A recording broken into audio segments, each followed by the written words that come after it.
You may notice there's some boxes in the back of this slide. I'm the mom of a teenager whom I hope will, in the not too distant future, leave my home, go out into the world, and become independent. When that happens, I want him, as a very complex, bright, and creative thinker, to have a toolbox that he can use to actually independently chart his own course through a work very different from the one that I graduated into. A post-Google world in which we can look up facts and figures we don't know, but we need to know how to work with those facts. We have opportunities to create things that were never even contemplated previously.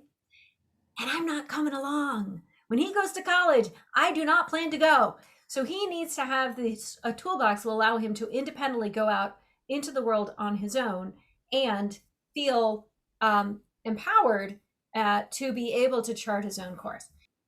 Look how big the problems are that our kids are going to have the opportunity to solve. It is definitely a changed world, but one in which, I use this phrase opportunities to solve very carefully, because that's exciting, right? For really bright, creative thinkers who have high analytical skills, this is like mind candy to solve big, hard problems. And it's overwhelming. And we need a process to learn how to do that.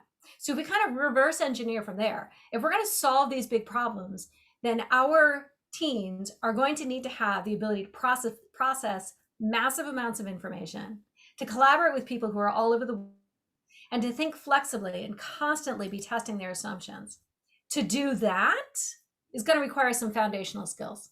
They're going to have to know how to optimize their own thoughts, how to sustainably care for their own bodies, which, as we all know, just thinking about how, for instance, Google, how their offices have sit-stand desks and exercise equipment built in, because the knowledge economy is actually very demanding on us as humans. And they also have to know how to access their own creative minds.